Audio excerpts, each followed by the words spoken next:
Hi everyone.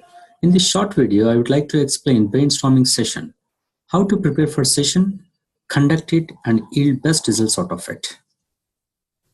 We'll also take a look at what are all the tools available for easier documentation for brainstorming session.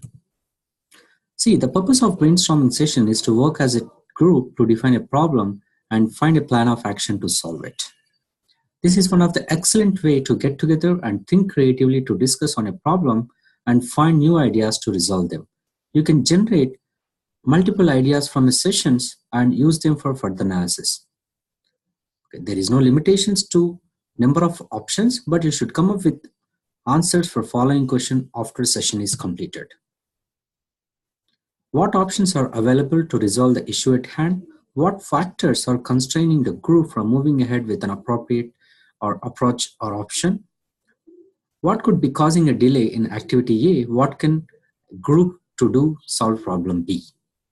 Okay, so let's look at like how to prepare and how to execute the brainstorming session.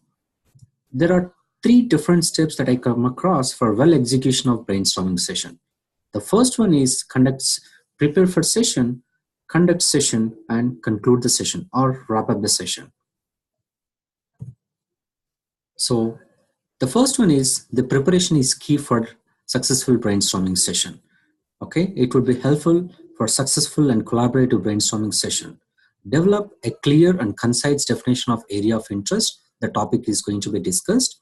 Determine time limit for the group to generate ideas. The larger the group, the more time may be required. Okay, and identify the facilitator and participants in this session.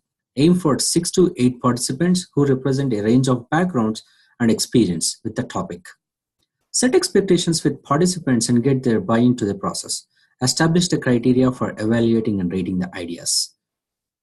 After successful preparation, we'll get into the execution.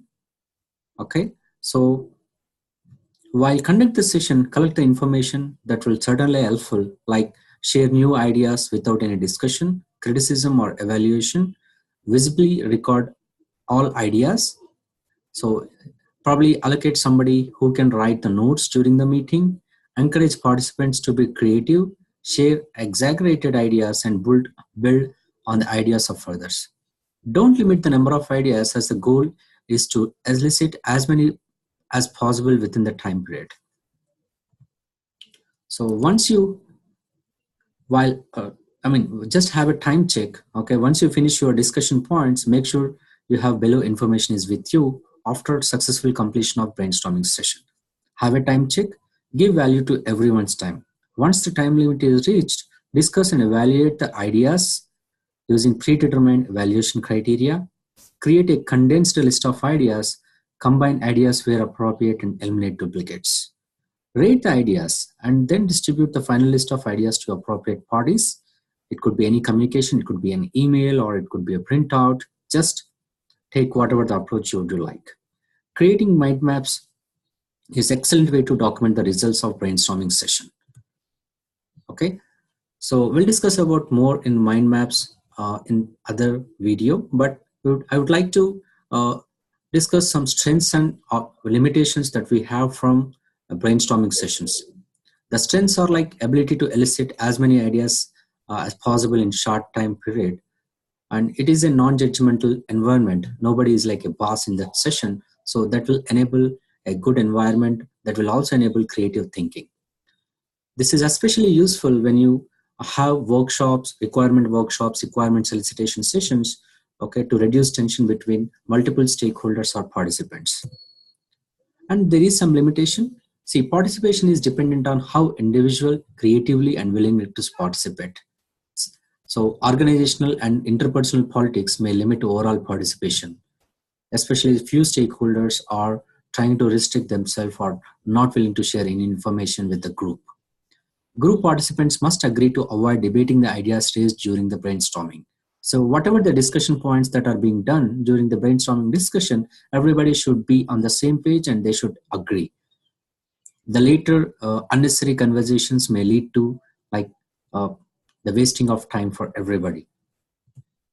Okay, let's discuss about the mind maps. Mind maps is an excellent way to record and document the outcomes from the brainstorming session. Okay, it is like you'll have a central point. From there you'll have multiple branches for different topics. So I'll post another video for mind maps, like what would the best tool for to create the mind maps. Okay, how do you approach, how do you start, how do you branch the mind maps, etc.